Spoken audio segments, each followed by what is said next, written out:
آنے والوں یہ تو بتاؤ شہر مدینہ کیسا ہے، کیسی وہاں کی راتیں، کیسی وہاں کی باتیں، انہیں پوچھ لو نبی کا جو مدینہ دیکھ آئے۔ پوچھتے کیا ہو مدینے سے میں کیا لایا ہوں، اپنی آنکھوں میں مدینے کو بسا لایا ہوں۔ آنے والوں یہ تو بتاؤ شہر مدینہ کیسا ہے، سر ان کے قدموں میں رکھ کر، سر ان کے قدموں میں رکھ کر جھک کر جینا کیسا ہے۔ آنے والوں یہ تو بتاؤ شہر مدینہ کیسا ہے، شہر مدینہ کیسا ہے۔ یہ تو ہوا سوال، اب جواب دے رہے ہیں کہ دیکھ کے جس کو جی نہیں بھرتا شہر مدینہ ایسا ہے، دیکھ کے جس کو جی نہیں بھرتا شہر مدینہ ایسا ہے۔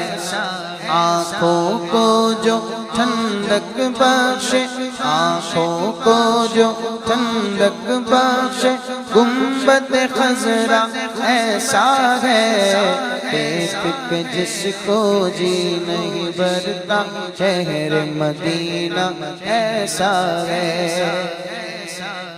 پوچھنے والے اور پوچھ رہے ہیں، ایک اور سوال ذہن میں آ رہا ہے کہ بھئی گنبد خضرا کے سائے میں بیٹھ کے تم تو آئے ہو، اس سائے میں رب کے آگے سجدہ کرنا کیسا ہے۔ آنے والوں یہ تو بتاؤ شہر مدینہ کیسا ہے۔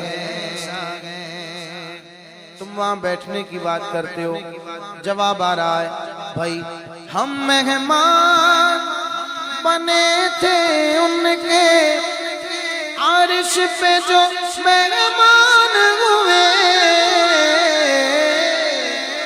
ہم مہمان بنے تھے ان کے عرش پہ جو مہمان ہوئے، کیوں نہ قسمت پر وہ نازا، کیوں نہ قسمت پر وہ نازا جن کا آقا ایسا ہے، دیکھ کے جس کو جی نہیں بھرتا شہر مدینہ ایسا ہے، شہر مدینہ ایسا ہے، شہر مدینہ ایسا ہے۔ پھر اور بھی سوال تو بہت سے آ رہے ہیں، لیکن ذرا یہ بتاؤ وہاں گئے، حاضری دی، کبھی بیٹھتے، کبھی اللہ کے حضور سجدہ ریز ہوتے، لیکن ایک وقت آیا کہ جب تم مدینہ طیبہ کی سرزمین کو چھوڑ کر اب آ رہے ہو تو اس وقت کیا کیفیت تھی؟ کہتے ہیں وقت رخصت دل کو اپنے چھوڑ وہاں تم آئے ہو، یہ بتلاؤ عشرت ان کے در سے بچھڑنا کیسا ہے۔ آنے والوں یہ تو بتاؤ شہر مدینہ کیسا ہے۔ رخصت کے وقت یہ کیفیت تھی کہ واپس آئے دل نہیں کرتا، روتے ہوئے سامان سفر باندھ رہا ہوں، محسوس یہ ہوتا ہے قیامت کی گھڑی ہے۔ واپس آئے دل نہیں کرتا، چھوڑ کے ان کی چوکھٹ کو جان بھی دے دے ان کے چرن پر، جان بھی دے دے ان کے در پر، دل میں آتا ایسا ہے دیکھ کہ جس کو جی نہیں بھرتا شہر مدینہ ایسا ہے، دیکھ کہ جس کو جی نہیں بھرتا شہر مدینہ ایسا ہے، شہر مدینہ ایسا ہے، شہر مدینہ ایسا